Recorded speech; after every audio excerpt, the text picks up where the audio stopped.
Everybody, the Simple Handicap for Thursday, September 19th. Thank you for making me a part of your morning. Whew, what a wild Wednesday in the NFL market yesterday. There was a lot going on. Lots to talk about this morning. We'll try to get through it as we get started with today's NFL market rundown. Kicks off tonight, New England on the road at the New York Jets. Jets still a 6-point favorite across the board. Total still 38.5. Very little movement in this game. We saw yesterday morning a little blip. Back and forth. A little Pats money came in. Jets money came right back. Kind of locked in here at 6. I don't have real opinions on where this is going to go. I do have an opinion that this point spread is short and should be 7 or higher. And do like the Jets, as I talked about yesterday in the Wednesday live stream. We also released it on the service earlier this week at 6 as well. So a number of the people can still take advantage of this morning. Moving on to Sunday, it's the LA Chargers on the road at the Pittsburgh Steelers. Justin Herbert, a DNP on Wednesday. Bit of surprise there because Harbaugh all week, he's been hyping up how he's okay. He's good to go. He's going to play. I'm not reading too much into the DNP initially. Now, today, if there's news on that and we see it, that would be a bit of a shock. But would fully expect Justin Herbert to be out there. I am a little bit surprised to see Chargers money come into the market. 2s taken out. We are now down to a flat 1 left to right across the screen. Total still 35.5, dead low. We know what we're getting from these teams. LA wants to run. Pittsburgh very good up front against the run. Justin Fields in line to start for Pittsburgh.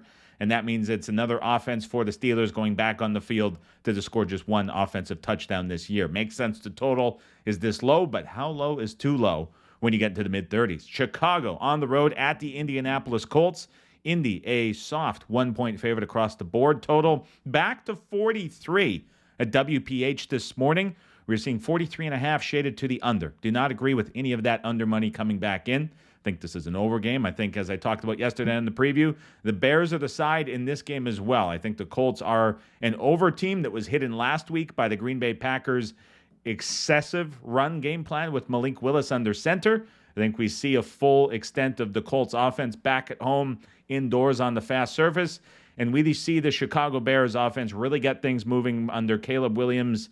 And it's just a defensive matchup that doesn't really put much fear into any offensive coordinator at the moment, especially without Buckner, especially now we know Brents is out long term. There are injuries starting to mount here on the Colts. And what I found interesting yesterday, there was a chart, and I feel bad for not remembering who did the chart here live on the podcast. I'll bring it up tomorrow. I'll give him the credit. But there was a chart that was brought up, and it showed defensive coverages through 2 weeks and the willingness of defensive coordinators to change by percentage of coverage run per personnel type. Gus Bradley changed at the second lowest rate so far through 2 weeks. Very, very, very predictable. Something we've been discussing here for the first 2 weeks on the podcast. That, to me, sets up very well for Chicago, and you get a bit of an Eberflus revenge angle as well in this, too. So, yeah, this sure, to me, doesn't look like a total that should be coming down is how I look at this one. So I am surprised to see it back to 43 this morning and 43.5 shaded to the under. Houston on the road at the Minnesota Vikings. Interesting movement on Minnesota, as for the second week in a row, they draw pro money in the market. This goes against an earlier release from another service, someone I respect very much when it comes to NFL betting, and it's now below the number that he released. I want to say that's the first time this season I've seen that happen. Surprised to see it, really, as I tended to agree with that opinion on Houston earlier in the week, and to see it come back is just surprising to me as well. Lots of interesting moves on Wednesdays this season so far, and this was another one yesterday that came through as Vikings money lit up, and we are seeing that number come down. New York Giants on the road at the Cleveland Browns. Browns up to a 6.5-point favorite.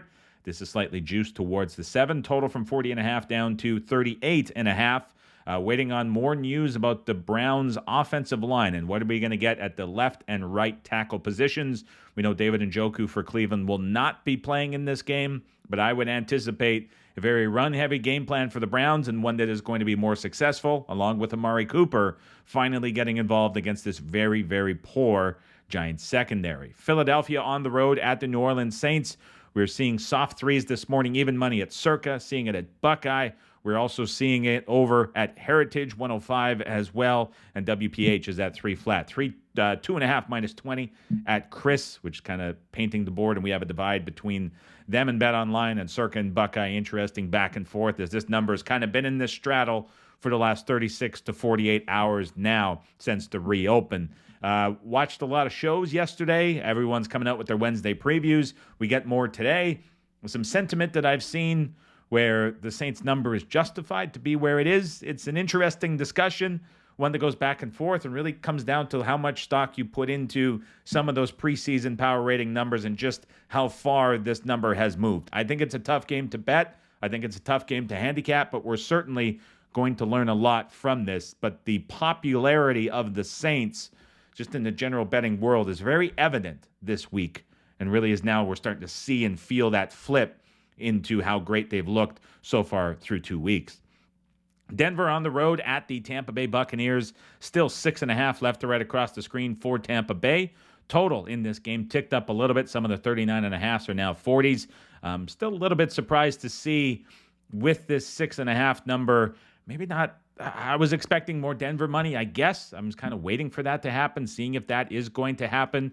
Shouted out Kevin Cole yesterday on the Wednesday live stream for his adjusted QBA EPA metrics and labeled how Baker Mayfield for him is the biggest downgrade in total EPA so far this season. That's not saying Baker Mayfield has played poorly, nor is it implying that Baker Mayfield is underperforming or anything like that. Bucs haters, you're out there. I know it. I saw it in the YouTube comments.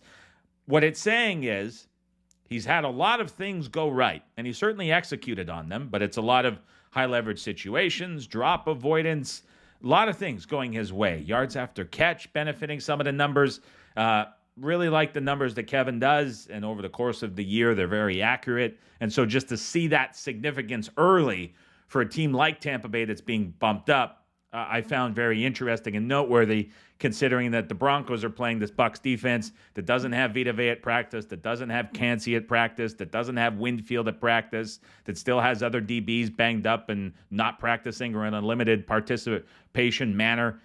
You would think that this is going to be where we see the Broncos offense click a little bit. So if this Buccaneers offense is a little bit overperforming relative to some of the numbers and getting away with a lot of things, you could see maybe a lack of justification for the increase in the price.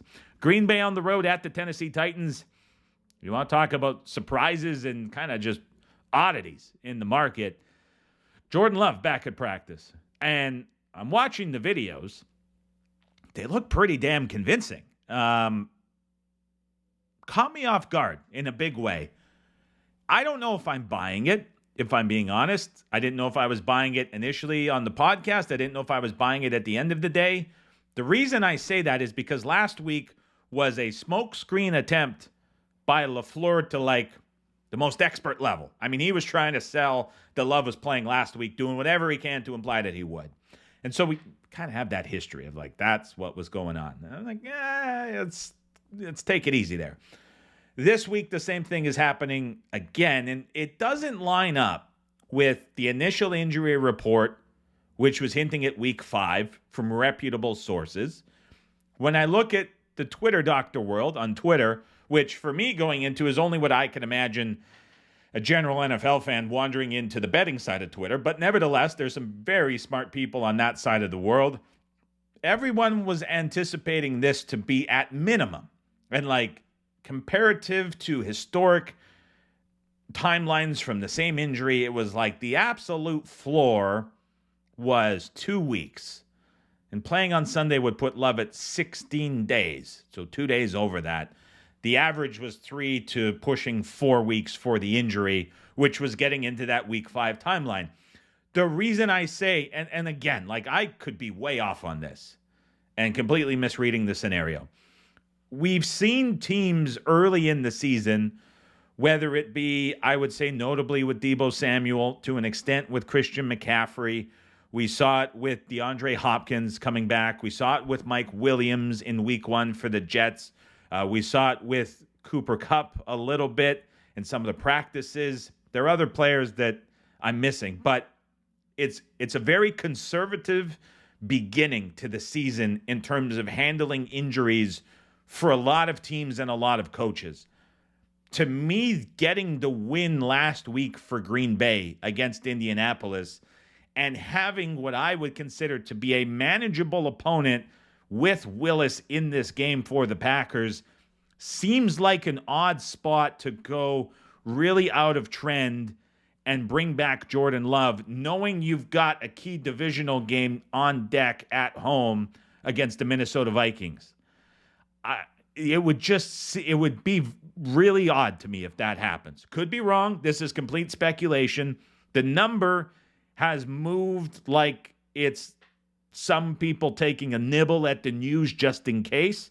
We're seeing the number at 1.5. This was at a very soft 3. The news hit. It came off of the 3. The total in this game came up a little bit as well. This was lingering for the majority of the week, right at 36.5. We're seeing 38 at Chris.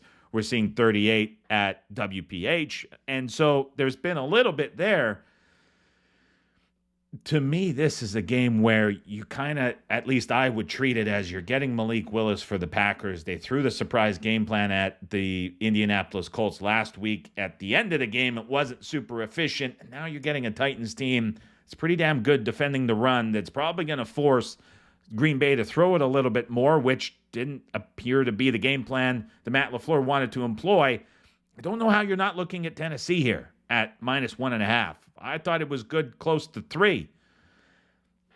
Yeah, we'll see what happens. I'm sure he's going to be back in practice again and making noise, and this is going to keep the Titans on their heels. But woof, if he ends up playing, this will go back to 3 on the other side. I think that's kind of the floor of the expectation. Could potentially go higher, and you're taking the risk with Tennessee. But that, to me, would be a pretty crazy return from injury above timeline with such an important player to not only the Packers but the league, and given the schedule spot off the win that you weren't expecting to get with a division game on deck at home. Don't know. We'll see what happens there. Carolina on the road at the Las Vegas Raiders. Las Vegas, a 5-point favorite across the board. Total in this game, 40. We know Dalton is starting, and that has been consistent in the market, holding things steady for the last 24 hours. We saw some 4.5s, and it was on the screen for like 1 or 2 minutes yesterday. Got taken up right away on the Las Vegas Raiders. So it wouldn't surprise me if there's more Raiders money to come sometime between now and kickoff. Miami on the road at the Seattle Seahawks. As we're talking about all week, Miami money continues to come into the market. This is now 4.5 across the board, with the one exception being WPH, which is 4.5 -115. Totals 41 left to right across the screen. Injury report for Seattle. I've never had a CVS receipt in my life. People say it's as long as a CVS report. That was what I was reading from Twitter. So if you got long CVS reports, you know what the Seahawks injury report looks like. Something to watch for, I think, is important. Obviously, Kenneth Walker, his status is key. Now, I watched a video of him yesterday. He was at practice running in a straight line, going probably as fast as I run at a full sprint, which is not very fast for Kenneth Walker. He stopped after, and he was grabbing the abdomen. There was something going on. I would be shocked if he is back and playing for the Seahawks this week, despite being around the practice environment and having videos. We don't know about George Fant on the offensive line, but I think quite important to this matchup beyond Walker is the state of the linebackers. 3 of 4 linebackers for Seattle were limited or non-participants at practice. Same with Witherspoon in the secondary. I would assume Witherspoon will play, but you have to watch for those linebackers, because once they went out, New England was able to get anything they wanted with Henry and target the middle of the field. Miami's offense can really stress linebackers and really stress safeties. So if the Seahawks have some injuries in that spot, you would think Miami's going to move the football. Detroit on the road at the Arizona Cardinals, 2.5 still showing up on the screen. I don't think for long. To me, this is a game where the Lions have to take some money back and get back to 3, if not potentially higher. Total in this game is 51 from left to right across the screen. Some under money came in yesterday. We released the over earlier in the week and a better number than what is currently available. And I do think we see Lions money enter into the market. St. Brown is looking like he is trending to be good to go for this game, which would be a big boost against very weak Arizona Cardinals secondary. Baltimore on the road at Dallas. Ravens still a 1-point favorite across the board. Total in this game still 48. San Francisco on the road at the LA Rams. Talked about leaning towards the Rams at 7.5 yesterday as they get Jackson back at left tackle.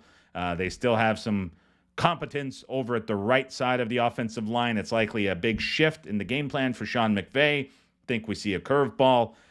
Was talking about them at 7.5. Those 7.5s later in the day got taken out. We're now down to a flat 7 this morning across the board. Over money into the market. 43's gone. 43.5's gone. 44's mostly gone. 44.5 shaded over at Chris. And I'm looking everywhere else on the board is still 44. I would expect by the time you're listening to this, you're probably going to see 44.5s on this total across the market. In Kansas City on the road at the Atlanta Falcons, no movement to talk about here. Still 3.5 for KC. Still 46.5 for the total. Monday Night Football, it's the Jacksonville Jaguars on the road at the Buffalo Bills. Bills now down to a flat and soft at some spots 5-point favorite. Total in this game 45.5. And then it is Washington on the road at the Cincinnati Bengals. 7.5 the number for Cincinnati across the board. Gotta kind of like the look of Washington with all these defensive injuries mounting for the Bengals, especially up front on the defensive line where they're signing guys off the street to find bodies to come in and play those positions. And it's a defensive line that's not very good to begin with. So that's an injury report to keep your eye on today. That could spark, I think, a little bit of Washington money coming in. Now, does it continue to go down? Most likely not, because Cincinnati, by the time we get to kickoff, is going to be one of the most popular sides of the week from Survivor, from Moneyline Parlays, from teasers. Folks are going to have their say in this one, and so I do think there's a lot of sentiment out there for Cincinnati being a very popular side this week, but I would want no part of betting the Bengals in any of those, as I do think the Commanders look a lot better in this spot than what might be anticipated from Cincinnati. That'll do it for me today. Have a fantastic Thursday, everybody. We'll talk to you tomorrow morning here on the podcast.